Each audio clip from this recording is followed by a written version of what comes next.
Good morning, everybody. Good afternoon, good evening, once again, depending on your time zone.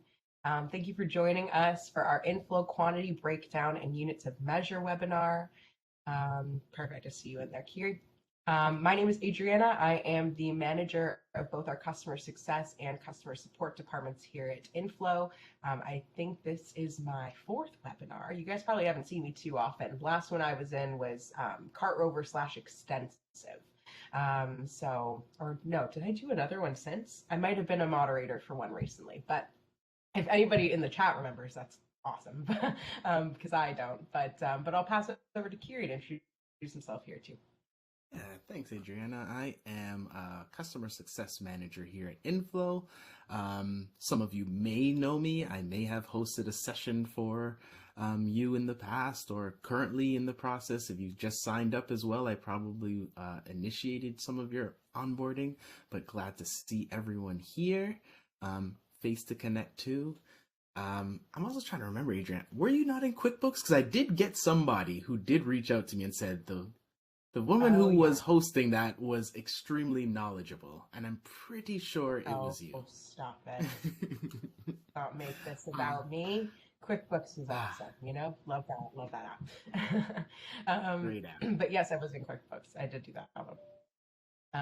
Awesome. And so last but not least, we've got Star here as our moderator. Star, make sure your audio is working.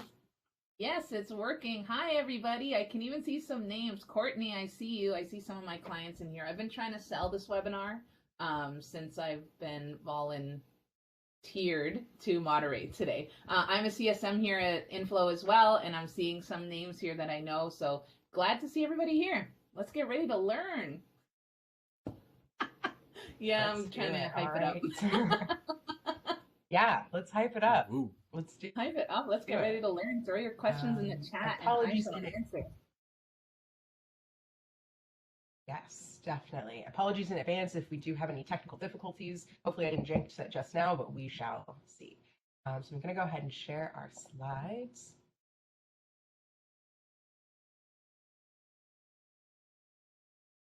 Right. So you guys already know us. We introduced ourselves here. And let's jump into slideshow. So for today's topics, as you guys know, we are going over inFlow's unit of measure. We're going to discuss what a unit of measure is, how do you set up units of measure, how does the pricing work with units of measure directly in the inFlow app, and then we're going to do a short demo of how you can set up units of measure in the web app. Once we're done with that, we're going to go over to inFlow's quantity breakdown. So we're going to go over things like quantity reserved, on hand, available, etc. There's more than those three, what the differences and the similarities are between them. And then lastly, we will have a Q&A portion. If you guys do have any other questions, we can answer some questions from the chat live in the recording here. And yeah, we'll go from there. So first and foremost, what is a unit of measure in inFlow? So if you do sell products in a different unit than you purchase them in, you can tell inFlow how many individual items you buy and how many you sell with the unit of measure feature. So you've got a little screen capture here. This is of the web app for anyone who may be familiar. But you'll see here that there's three different types of units of measure. We've got standard unit, selling, and purchasing. And we've got some conversions here as well. We're going to go over what all of these different types mean in the next slide.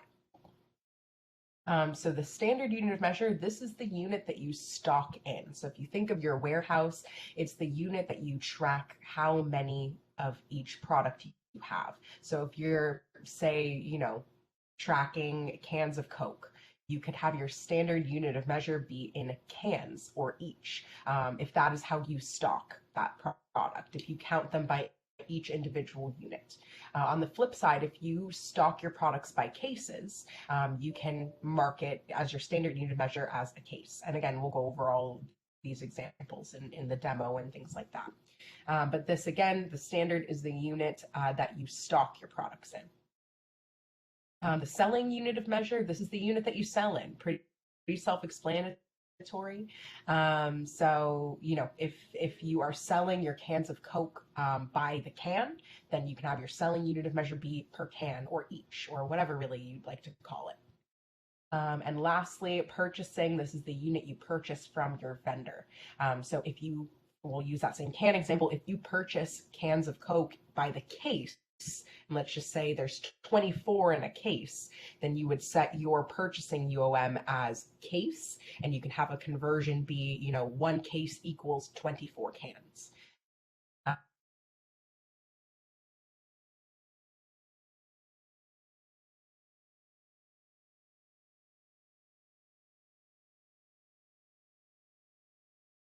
Three different types of unit of measure there. Price in mind that the price is entered in the cost and price section and should be the price per sales UOM or selling UOM. So the cost is each or per can, or sorry, I jumped ahead here. So yeah, your selling price is entered in the cost and price section there. Your purchasing price is entered in the product vendor section and should be the price per purchasing unit of measure. So for using that same pop example, the cost is each or per can. The purchase is per case. So if your cost per can is $1, then a case would be $24 because with our previous example, there are 24 cans in a case. Before I move on to the next portion, Kiri, let me know if you have anything to add here. Sorry, yes, this is an area usually where I think it gets a little confusing, and clearing that up I think is like one of the big parts that I think everyone should take away from this webinar, because there is, I think, a lot of confusion of setting what the right costs and selling prices based off of those units of measure. So always remember, if there's anything you really want to take from this, I think this is the part where I think most people will find the most help about. But you explained it really well. Thank you. Awesome. All right, so we're going to demo setting up units of measure, and I'm not going to use the can example. I'm going to use bags. It was a little bit more accessible here. Perfect. Anyone who's using or has used our sample company prior to signing up, you'll recognize this. We do have quite a few products in our sample database here, but I'm going to use this this example of bags. So empty bags. Let's just say you're selling these bags, or keeping them in stock in some form. In order to set up your unit of measure, you're going to hit this edit button here. And here, this is where you can input your product measurements. You notice this product measurements are already in here for this specific 1 kilogram bag. And lower here, we have our units of measure and conversions. So we'll use the same quantities that we used in the example for the can example for purchasing, selling, and standard. So for our standard unit of measure, let's just say we keep track of our units per product. So for me, I would want to do per bag because I want to count how many 1 kilogram bags I have in my warehouse. I'm not going to count them by the case that I purchased them in. So for the standard unit, I'm going to have it be per bag. For the selling unit, we're going to sell them by the bag as well. We only sell them individually.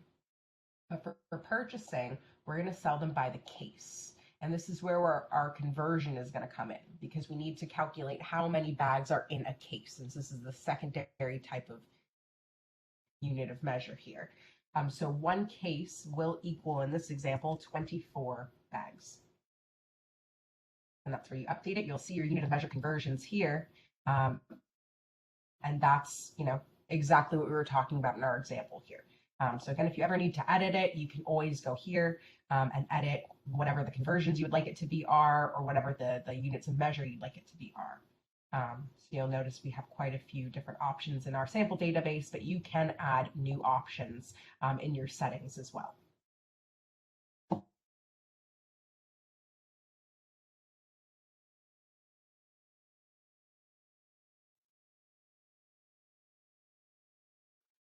It's a slight delay, folks, but be right back. There we go. Questions in the chat. Oh, sorry, go ahead. No, I think there was just a small freeze right there, but it's okay. But yeah, this might be a good time. If there are any questions, feel free to throw them in the chat there. Julie did ask about setting the measurement for manufacturing. Manufacturing does follow the standard units. Yeah, I've correct. also linked the article in the chat as well for anyone who wants to learn a bit more. Perfect. Thank you, Star. And it looks like that's actually all of our questions so far. But we do have a Q&A portion at the end as well. If you guys do have any other questions you'd like us to clear up, we can definitely do that for you. All right. So moving on to inFlow's quantity breakdown. So, actually, before we move over to quantity breakdown, looks like we just got one more question here by Gilberto.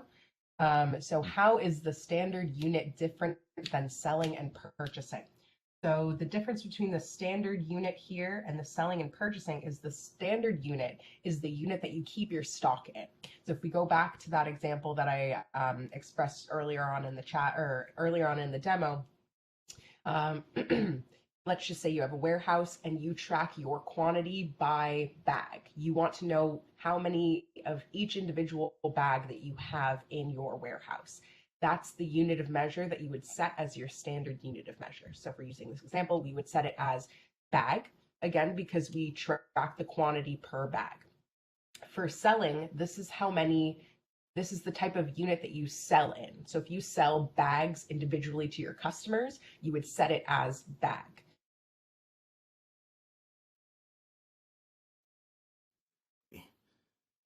Think of it as well as when you're running a report at the end of the year or end of month or weekly, what So do you you sell them want by the that bag, report track to them. say? Sorry, there was a delay. I think there's a delay. Yeah. No worries. So yeah, lastly for purchasing, if you purchase in this example your bags by the case, let's just say you get a wholesale discount on them and you purchase them by the case, you would track by the case for your purchasing UOM. So that whenever you do make a purchase order with your vendors, it would log it as case, and it now knows that one case equals 24 bags. So that's the difference between them there. Awesome. So Ryan actually also has a question. Can we have different SKUs for the purchasing unit and selling unit? Unfortunately not. With inFlow, every individual product requires its own unique SKU. You cannot have multiple SKUs for your products there. So if you did want to track them separately as separate SKUs, you would need to have them as separate products in inFlow.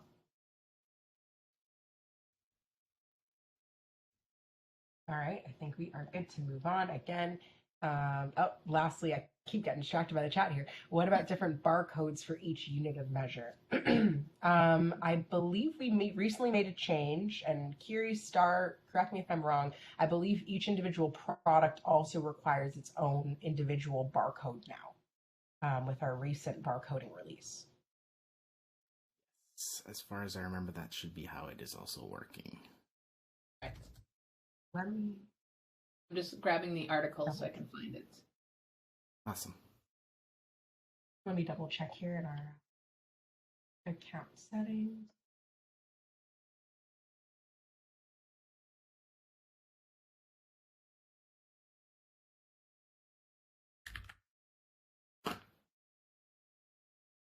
It's actually a really good question. I'm just going to pop our barcode article here for you, Brody, to take a look at as well. Brody, yes. With our recent update, you should now be able to apply different barcodes to the same product.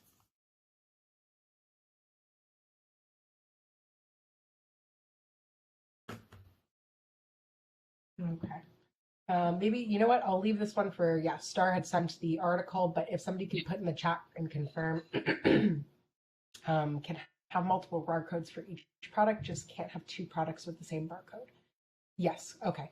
Yep. Perfect. So yeah, unfortunately, you would not be able to have different barcodes for each unit of measure in that case. If you did need to have different barcodes for each unit of measure, you would need to have different products. All right. So let's move on to inFlow's. I think it's one of the core features of inFlow. The quantity breakdown, I think gets overlooked, but it's such an important thing of really just knowing where everything is actually located. And what do you want? You know? Definitely. Definitely. Thanks, Gary. But yeah, this is going to be found on the product record for your products. And we're going to go through what each of them means so we can avoid the confusion and turn that frown upside down. So, viewing quantity by location. Firstly, you can look at the quantities for each specific location you have. This is for customers that do have multiple locations. And you can do that by selecting from the drop-down menu that's highlighted in that screenshot on the left. So to view quantities at all locations, you can just clear out the location from the drop-down and show your global quantity. So yeah, you can do both. You can see your global quantity, or you can look at your quantity for specific locations. First and foremost, we're going to go over quantity on hand. So you'll notice quantity on hand is more often than not always going to be the highest quantity that you have. This number is the total number of products that you physically have at your locations. So this includes anything that's reserved for orders. And this also deducts any items that have already been picked for a sales order. So anything that has been physically, taken out of your warehouse will normally be what is on hand. So it's what you physically have at your location. And thank you, Star, for linking the article in the chat there for anybody who wants a little bit more visual description. So moving on to reserved, this is the number. This number is the total number of products on a transaction, such as a sales order, stock transfer, manufacturing order, or any anticipated builds. So if you have made any of these orders, or in this case as well, stock transfers, anything that is reserved will appear in this quantity. So let's just say you have a sales order, a stock transfer, manufacturing order, you've got a couple.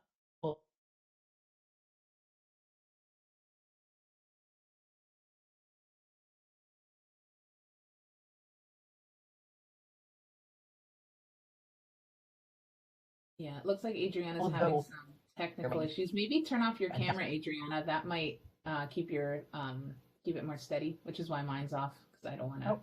Oh, sorry. Yeah, I'll turn that off there. Where was I cut off?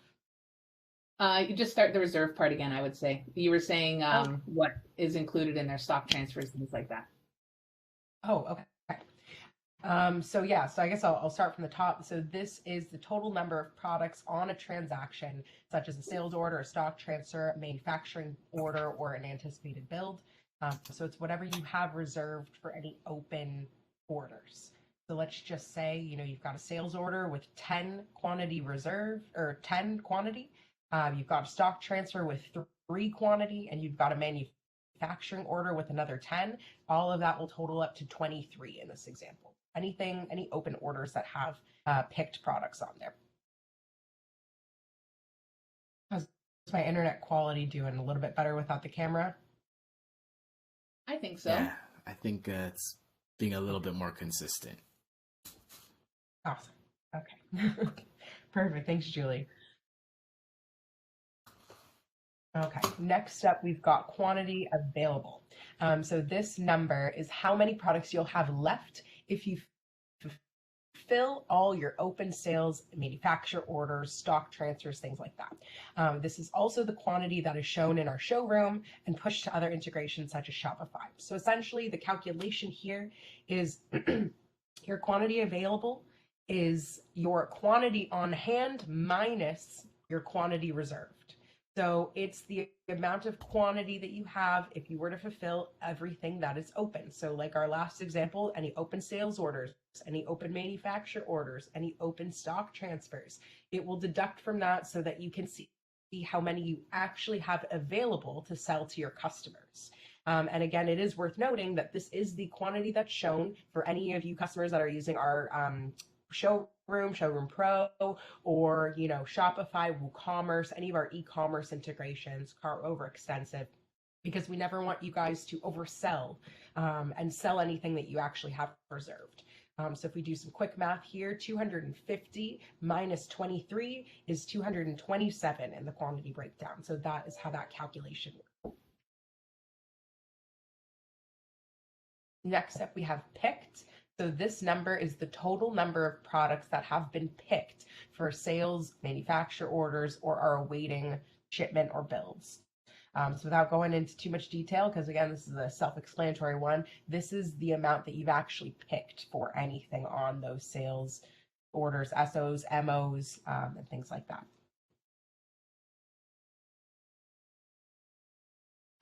On order, so this number is the amount or how many you currently ordered via a purchase order or a manufacturer order or an outgoing stock transfer. So yeah, these are how many that are on order. Kind of on the flip side, we're not including anything from sales orders on this one. We're including purchase orders. So whatever you have ordered, they'll be on order. And lastly, here we've got in transit. So these are specific to stock transfers. These are specific items that have been sent via transfer stock or stock transfer, and they're still in transit. So they basically have not made it from your first location to your second location. They're in transit. You guys will notice a lot of the quantity breakdowns are pretty self-explanatory in their name, except for, on hand, you guys may, well, actually on hand is pretty self-explanatory as well. But this is a deeper breakdown so you guys understand the quantity background. But once you understand it, they become a little bit easier to get. And I did lie. That wasn't last but not least. We've got a couple more. We also have quantity owned. So this number is your overall total. You guys will find these in inventory summary reports or historical inventory summary reports. This is the only place you can find them. So yes, this is your overall total. This total is essentially equal to the total that you have on hand, as well as the amount that you have picked. We've also got current anticipated quantities. So this number is shown in the reorder stock window specifically. So you guys may be a little familiar. It's how inFlow determines whether or not you need to reorder more stock. It's anticipating how much quantity you have. So this method considers all physical items. It subtracts the number you need to fulfill to your sales orders, and it adds the number you already have on open purchase orders. All right, I think this one's our last one here. Quantity used. So this quantity is only shown on the estimated inventory duration report. So this quantity is the number of products sold or used in manufacturer orders during the time period designated on that specific report. All right, now we take a bit of a breather here, and we're going to do a little bit of a quiz with you guys. Sure is now on. You guys know. Shoot your answers in the chat. Yes. Yeah, shoot your answers in the chat, guys. And first up, let's use this dilemma. My purchase order is showing the wrong cost for a case of pop. Why is that happening with this example? Why is the purchase order showing the wrong cost for a case of pop? Awesome. It looks like got Brody in with the right answer. Got Brody in with the right answer. So the case is the same unit of measure as each. They didn't set up the conversion for purchasing properly. And you'll see in this screenshot here, the second screenshot is the correct way to set it up. Awesome. Good eye. Next one we've got here. Why am I seeing two different on-hand quantities? Crazy. Why are we seeing two different on-hand quantities? You'll see quantity on hand is 241 at the top, but if you look at the lower part, you're seeing 4 for quantity on hand. Why is that happening? Oh, we've got a bunch of answers. Got location, different locations, only one location, different locations. Yes, Yeah. You guys are right. They have the LA showroom is selected for their quantity breakdowns. That's why they're seeing the differences in quantities. You guys are killing it today. Gotta say, Donald was first, question. and Donald is one of my clients, so just letting you know, Adriana. My guys know what they're doing. If you fed the answers to Brody. Interesting. I think we've got a conspiracy. All right, so we've got our career question here. I set my reorder point to 10, and I have 7 on hand. Why isn't inFlow alerting me to order more? This one's a little bit trickier. Now, why is that happening? Got a couple answers in here, and they are correct answers. It's because you have 25 on order. So the formula for on order is quantity on hand minus quantity reserved plus quantity on order. So inFlow knows that once an order arrives or is manufactured, there will be 30 on hand. So it's not going to ask you to order anymore. inFlow's got your back.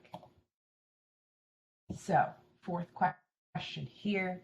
I don't use units of measure. I use boxes and crates. So how can I mark that I'm using boxes and crates? I don't want to use cases. I don't want to use each. I don't want to use packs. I don't want to use pieces. Can they change this? Yeah, Brody's a pro. Brody, yep, I see more coming through. Yes, you can customize this. You guys are not limited to the drop down. You can add any measure you want. You just need to type it in, and then you'll see this little plus button. You can create your own standard unit of measure or unit of measure in general. Okay, last but not least, the best question of the day. Of all the inventory systems that you guys use today, which one's the best one? Yeah. There's only one answer, guys. Brody's brain. Correct. Oh,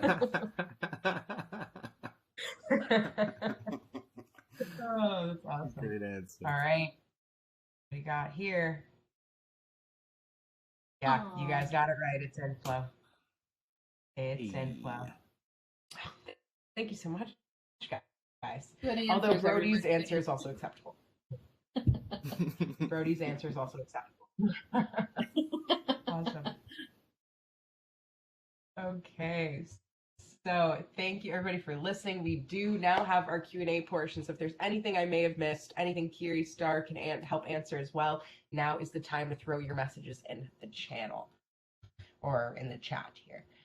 So yeah, let it rip. Unless, I mean, if you guys have no questions, that's lovely. That means we did our jobs. I think Mikhail had a question, but it was off topic. I'm not sure if Mikhail still wants to ask that. Donald, thank you so much. We're glad we're making it fun. We're making numbers fun again. Whoa, whoa. Whoa, whoa, whoa. We already got Drake in the slide. Slow down. Okay. All right. So Mikhail has the question there. When I'm doing a sales order, the help section shows pick at the top of the order, but when I do a sales order, I do not see pick. That's usually because you don't have shipping turned on. Shipping, pick will only show when the order is being shipped. If it's not being shipped, then it will just show fulfill. Brianna's just going to do a quick demo of it.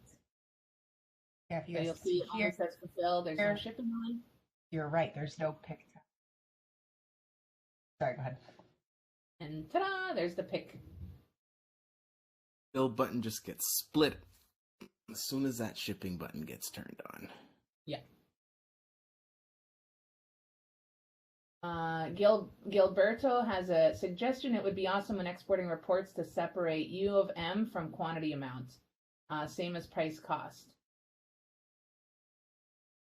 Oh, yeah. So you're saying in the sense of like, if you were tracking something in bags, Gilberto, you'd also want it to just tell you that there's also a quantity of like one, or instead of just saying one bag, it would say quantity one?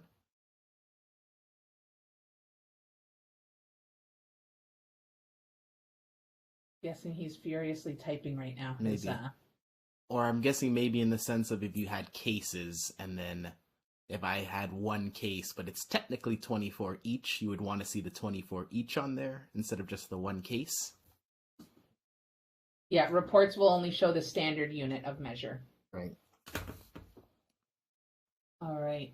It looks like we might have lost Adriana. So let's just say any questions that you have, you can email them to support, and we'll be happy to answer them. I'm just going to pop that email in here.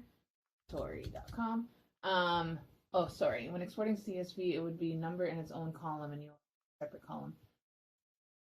For the report will only show the standard units, but we can definitely share that feedback. Yeah, any views that you see will be in the standard unit of measure. That's great feedback. Yes, we will absolutely share that. All right. I think shall we got we? her back. I think I disconnected there. There we go. Am I back? Am I back? I'm back. Great. You are back. Did I miss any questions? I think you guys cleared up Gilberto's Yeah, he question was there. giving some suggestions. Gilberto, if you wouldn't mind emailing support at inFlow Inventory just with a nice summary of the feedback that you have, just so we get it right. And Barbara, of course, we can include you in that feedback as well. One last thing, because we have such a great support team here. They're watching this webinar, helping us out.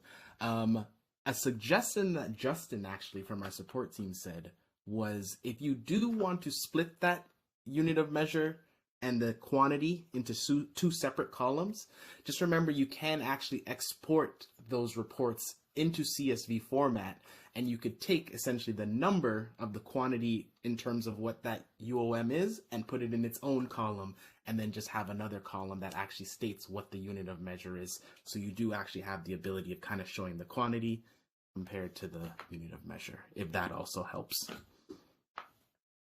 Okay, yeah, definitely detailed feedback. I think we have Gilberto's email, so maybe Kiri, if you can set him up with Justin to get a detailed description on how he could do that, that would be lovely. Sure, we'll do that. Awesome. That was beautiful. A very efficient webinar. Okay. I hope everybody learned something, and you'll all be rocking your quantities and your units of measure. Awesome. Thank you so much, Kiri Star, and for all of our participants today. And yeah, thanks for another successful webinar, albeit with some technical difficulties, but what day doesn't have those? All right, we will be chatting with you guys soon. We made it through. We'll be chatting with you guys soon. Have a great rest of your day, everybody. Take care. Take care.